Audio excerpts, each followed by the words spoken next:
Imagine spending 10 brutal years engineering the most brilliant, deceptive victory in human history. You didn't use a massive army, and you didn't rely on physical gods. Instead, you used a single, hollow wooden lie to completely erase an entire empire from maps overnight. As you watch the smoke rise from the ashes of your enemies, you believe you are untouchable. You believe your intellect has elevated you above ordinary mortals, above fate, and above the laws of the universe. I mean, what could go wrong? Well, the universe has a terrifying way of correcting human arrogance. The moment you step back onto your ship, expecting a triumphant voyage home to your wife and newborn son, the sky turns pitch black. The ocean transforms into a chaotic, living nightmare, and you suddenly realize that your brilliant, deceptive victory didn't set you free, it marked you. Before you sit down to watch the sheer psychological scale of Christopher Nolan's epic adaptation of the Odyssey, you have to understand the brutal prologue that the history books leave out. This vision doesn't treat the Trojan War as a grand, colorful fantasy.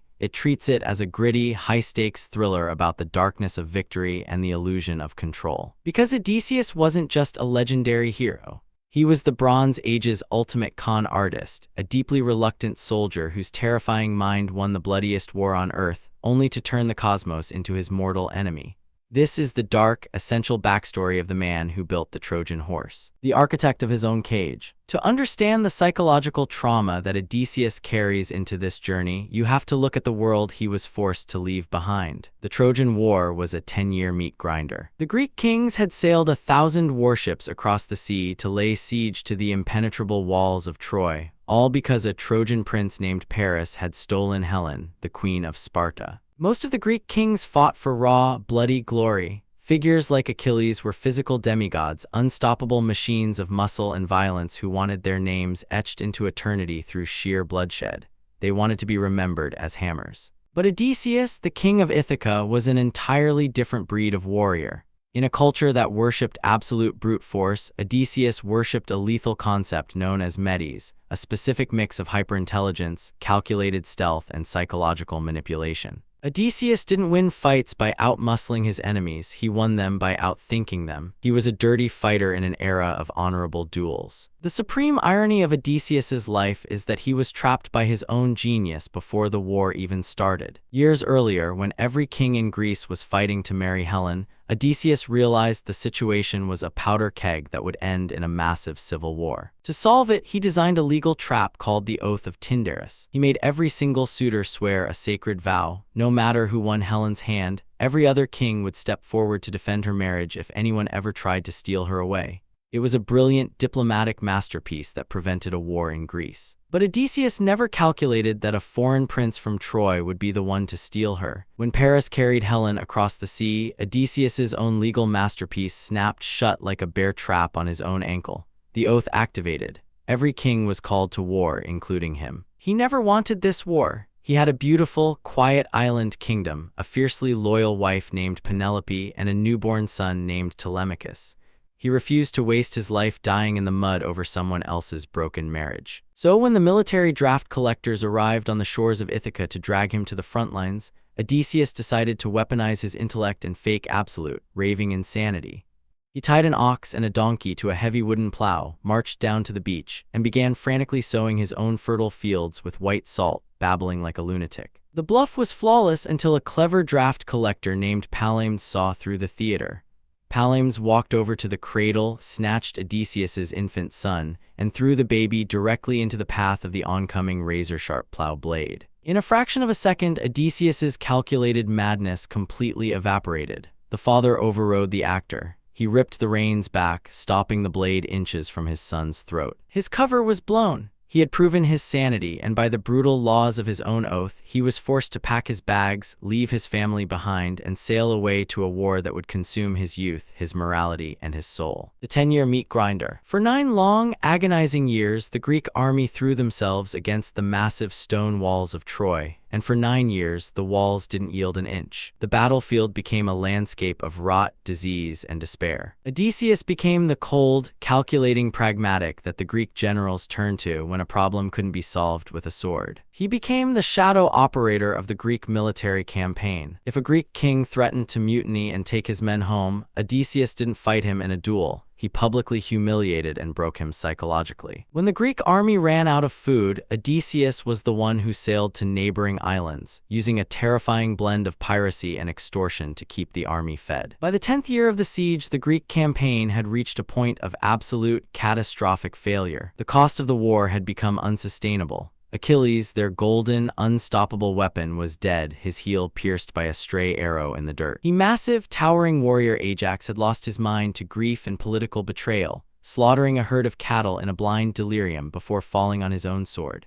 The Greek soldiers were dying of a brutal plague inside their cramped, filthy camp. Their ships were literally rotting to pieces in the harbor, and the spirits of the men were entirely broken. The Greek kings held a desperate council of war. The consensus was clear. Packing up their remaining ships and sailing home in absolute, historic disgrace was the only option left. Brute force had failed completely. The legendary heroes were all dead in the dirt, and the gods had clearly abandoned them. It was in this exact moment of total, crushing hopelessness that Odysseus sat alone in his tent and looked at the problem not as a soldier, but as an engineer. He realized a fundamental truth that everyone else had missed. You cannot break a wall with a hammer if the wall is stronger than the metal. If you want to conquer an unbreachable fortress, you cannot force your way in. You have to make the people inside open the gate for you. You have to weaponize their own relief, their own deep religious piety, and their own massive egos against them. He began to map out a psychological operations campaign so grand, so complex, and so completely absurd that it should have never worked. It required absolute precision, total emotional manipulation, and a level of cold-blooded risk that terrified even the most hardened generals. Inside the anatomy of a lie, Odysseus ordered the Greek army to do the unthinkable, dismantle their own broken, rotting warships for lumber. He brought in a master carpenter named Epeius and commanded him to build an enormous, hollow wooden statue of a horse.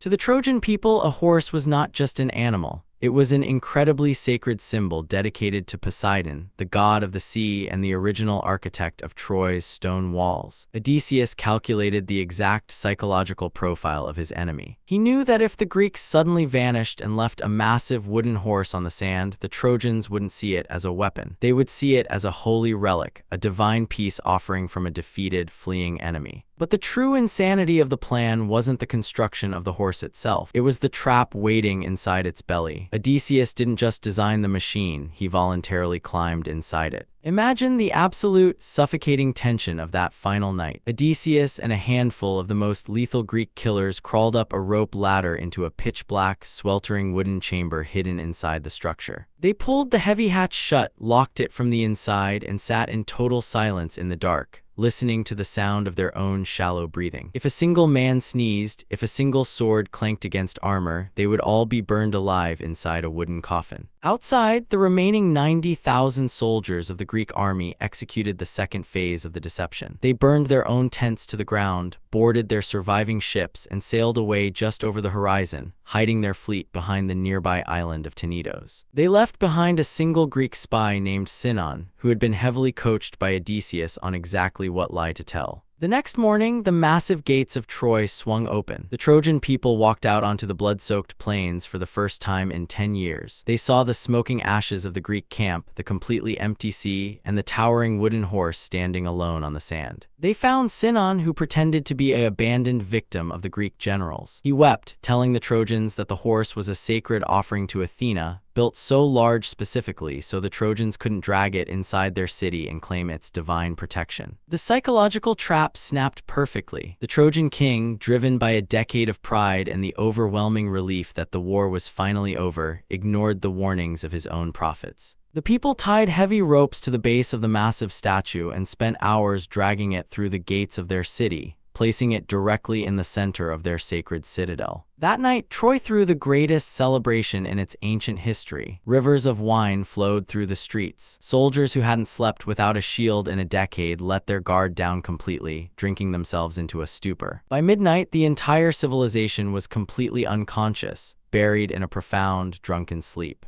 Inside the dark, sweltering belly of the horse, Odysseus sat with his eyes wide open, listening to the drunken cheers fade into silence. According to ancient accounts, Helen of Troy actually walked up to the wooden horse that night, suspecting a trap. She stood beneath it and began calling out the names of the Greek heroes hidden inside, perfectly mimicking the exact voices of their individual wives back home. Tea was a terrifying psychological test. Inside the dark, men began to weep, ready to call out to the voices of the women they hadn't heard in 10 years. But Odysseus stood in the dark, physically slamming his hands over his men's mouths, holding them down in absolute, cold silence until Helen finally walked away. When the city was completely quiet, Odysseus unlocked the hidden hatch. The ruin of Troy and the sin of pride. What followed when that hatch opened wasn't a heroic cinematic battle. It was a calculated, industrial-scale slaughter. Odysseus and his men silently dropped down into the dark streets, killed the sleeping sentries, and threw the massive gates of Troy wide open. They lit a massive signal fire atop the citadel wall. Miles away, the Greek fleet saw the flame, cut their anchors, and rushed back across the moonless sea. 90,000 Greek soldiers poured through the open doors of the city. In a matter of hours, a civilization that had survived a 10-year siege was completely systematically wiped off the face of the earth. The Greek soldiers, completely unhinged by a decade of trauma and hatred, got drunk on their own violence. They committed unforgivable atrocities. They dragged innocent families from the holy altars of the gods, looted ancestral graves, and burned the ancient temples to the ground. Odysseus, driven by his own ruthless logic, made choices that night that would haunt him for the rest of his existence. To ensure that Troy could never rise from the ashes to seek vengeance against his own son,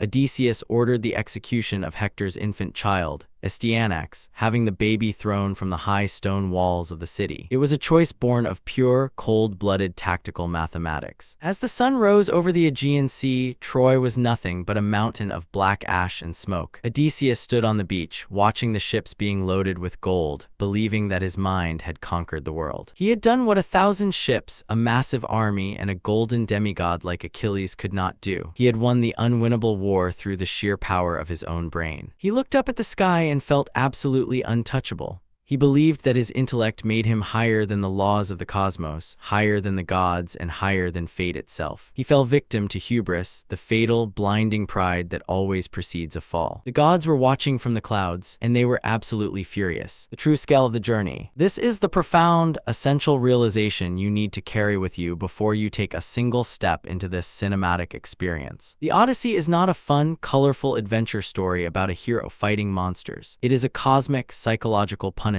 It is a high-stakes thriller about a man who used a brilliant, deceptive lie to end a war, now realizing that the universe is going to use that exact same deception to rip away his crew, his sanity, and his home. The ocean he has to cross isn't just water, it is the personal kingdom of Poseidon, the god he insulted to win the war. The universe is about to show Odysseus that his brilliant human mind is absolutely nothing compared to the infinite scale of cosmic wrath. He spent 10 brutal years trying to escape a war he never wanted to fight, only to realize that by winning it, his true battle has just begun. He outsmarted the world, but now he has to find a way to outsmart a god just to look at his family again. Welcome to the Odyssey. But surviving Troy was only the prologue. In part 2, we are diving straight into the abyss, breaking down the 10 long, agonizing years Odysseus spent fighting through sirens, monsters, and divine madness just to crawl his way back home. Make sure to subscribe and hit the notification bell so you don't miss the next chapter of the ultimate survival thriller.